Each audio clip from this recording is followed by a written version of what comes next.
Perfect. Okay, hi, I'm Isabella Logan. I'm a digital accessibility specialist here, and this webinar today is going to be about beginning digital accessibility for local and state governments. Okay, so digital accessibility is essential towards ensuring your local community has access to government information and services. I'm going to start with a brief overview of the laws and deadlines for local and state governments. For more in-depth information, please visit our previous webinar about ADA Title II. So in April 2024, the Department of Justice released a ruling on ADA Title II, setting a technical standard for digital accessibility for public entities. So public entities is going to include any branch of like public education, public transportation, court services, voting services, healthcare, and other government entities. The deadline for compliance is going to be based on the total population the public entity is serving. In most cases, this is going to be determined by census population. So public entities that have a total population of 50,000 or more has the deadline of April 24th, 2026. While public entities with less than that and special district governments have the deadline of April 2027. This ruling has made the technical standard that public entities need to meet be the Web Content Accessibility Guidelines 2.1 AA. I'll also refer to that as WCAG 2.1 AA throughout this presentation. WCAG is an internationally recognized standard that ensures digital content is accessible to all users. It provides a framework for making web content more accessible. So what needs to meet WCAG 2.1 AA? Any website, mobile application, social media posts, conventional electronic documents, and other digital products provided by a public entity need to meet it. A conventional electronic document, which I'll also refer to as a CED, these include word processing documents, PDFs, spreadsheets, and presentations such as Google Slides or a PowerPoint. There are a few exceptions for items that do not need to comply with WCAG 2.1 AA. The first one is going to be archived web content. There are four criteria it needs to meet to be considered an exception. So first, it needs to predate the deadline, so that's going to be your April 2026 or 2027 date. Two, it needs to be kept for only reference, research, or record-keeping purposes. Three, it needs to be kept in a clearly marked archived area on your website. And four, it must have not changed since the day it was archived. An example of this would be a water quality report from the 1990s that a state has stored in the archived section of their website and has not been updated since. The next exception is going to be for any pre-existing CED. It needs to meet three criteria to be considered for this exception. First, it must be a conventional electronic document. Two, it must have been made available before your compliance deadline. And three, it must not be used to apply for, access, or participate in any state or local government services, programs, or activities. An example of something that would meet the exception for this would be a PDF file uploaded in 2017 to a city's website for a farmer's market that took place in 2017. Something that would not count as an exception for this would be a PDF voter registration form that a state uploaded in 2020 that is still used for voter registration. Although this was uploaded before the compliance deadline and is a CED, the form is still in active use and must be made accessible. The next exception is for content posted by a third party. This must be content posted on social media that is not on the public entity's behalf.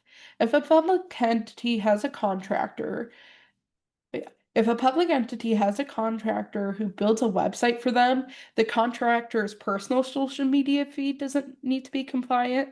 But let's say if the public entity hires a contractor to post on social media on their behalf, that social media post has to be compliant. Another exemption is going to be all pre-existing social media posts made before the compliance deadline. That pretty self-explanatory. I mean, the last exception is, I think, the hardest one to understand is going to be the individualized password protected CEDs. There are three criteria you need to meet for this. One, it must be a conventional electronic document. Two, it must be individualized, so it has to be for a specific person. And three, it must be password protected. So something like a personal water bill that is behind a login screen and is a PDF is going to count for this exception. This is because it's only for one individual, it's behind that password protected account, and it's a conventional electronic document. It is important to note that anything behind a password protected area must be compliant unless if it is that CED. If a public entity posts a PDF document on a password protected website about a rate increase for all customers, that wouldn't count as an exception because it's not a personalized document. So, digital accessibility can feel a bit overwhelming to begin with. There's a lot there. So, where should you start? First, review any laws and regulations to know what standards you need to conform to.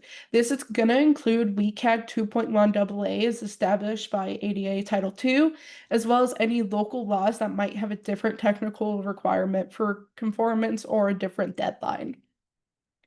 I would start to provide resources and training opportunities for all employees about digital accessibility. This can really help establish an inclusive culture. I would inventory all digital products. With this, take note of which products meet the exceptions and which ones are going to need auditing. And then I would perform manual and automated accessibility audits on those. And from there, I would establish processes for making current digital products accessible and create a framework for making future digital products accessible from the beginning. So here are some example steps to begin with website accessibility. First, I would ensure that your web development team has resources and courses about web content accessibility guidelines. From there, I would perform automated scanning. Automated scanning will pick up around 30% of all compliance issues. So even though it's not going to get everything, it's a great starting point. Use the results of the automated scanning to remediate the accessibility issues found. It's important to continue running automated tests after the initial remediation because new accessibility issues may reveal themselves as others get fixed. Then I would start with manual audits, which will give you a way more in-depth understanding of the accessibility of your website. And I would go and remediate those issues and just continue the process of auditing and remediating. From that, I would create an accessibility conformance report to give an overview of accessibility as an entity. And then I would also perform user testing with assistive technology. While manual audits can pick up on all technical issues that are going to meet that WCAG 2.1 AA, the best user experience will stem from understanding how users with assistive technology will use the website. Using information gained from the results, implement processes for future projects to be accessible from the beginning, and then create a process to fix remediation issues. And always continue automated scanning and routine manual auditing to ensure compliance as web products are updated. So here are some example steps to begin CED accessibility. First, I would start off with inventorying all documents and compiling a list of CEDs that need to be made compliant. Most CED softwares offer a built-in accessibility conformance checker, so I would at least aim to make sure that all your documents pass the built-in one, but it is important to note that even though a document passes one of the built-in checkers, there is a good chance it's not going to meet all the conformance criteria. From there, I would definitely do some in-depth research about the compliance techniques for different conventional electronic document types. This is going to include something called PDF UA compliance, which is basically the gold standard of PDF accessibility. Use the information learned for that research and for those steps of figuring out the compliance issues with your documents to create templates so you can make accessible documents from the start in the future. And because so many employees are going to be creating and updating documents, I would provide materials to all employees about document accessibility. Additionally, I would set up a process for individuals to request accessible versions of those individualized password protected documents. Even though that is an exception, you still want to have a way for people to get the fully accessible version of those. So here are some key considerations for social media post compliance. For social media posts, ensure that all information contained within an image gets expressed through alternative text or the post description. For example, if you post an image of a flyer for an event, make sure that all the information on the flyer, such as date, time, and location, are mentioned in the post description. If you have videos, make sure there's closed captioning and audio descriptions. And then also make sure you use plain and clear language to get your message across. So for those of you already familiar with some accessibility best practices in WCAG, having a conforming alternative is a very standard thing that you'll see in a lot of places. The ADA Title II has very strict rules about this. Only in 2 scenarios are you allowed to have a conforming alternative over having a main product that is accessible. One is when there are technical limitations. This can be because there are fundamental changes that you need to make to a piece of technology in order to make it accessible. This is going to be something like a VR environment. Not having someone on the team that knows about accessibility or the appropriate resources to make something accessible is not a reason to have a conforming environment. I mean, conforming alternative. The second scenario for where a conforming alternative is allowed is if there's any legal limitations. We're also going to talk about third-party considerations. It's important to make sure that any content a third party provides or makes available on a public entity's behalf must be made compliant with by the appropriate deadline. So here are some steps I would take. I would start by making sure that the third party has an accessibility conformance report for their product. This will provide insight on the vendor's current compliance status. I would ensure that the third party understands the compliance requirements and deadlines you're trying to meet. And if worse comes to worse, I would explore other options if the vendors are not going to meet the compliance requirements. And finally, there are some misconceptions about accessibility, which can make it very hard to implement accessibility into a public entity. The first one is that it's very expensive.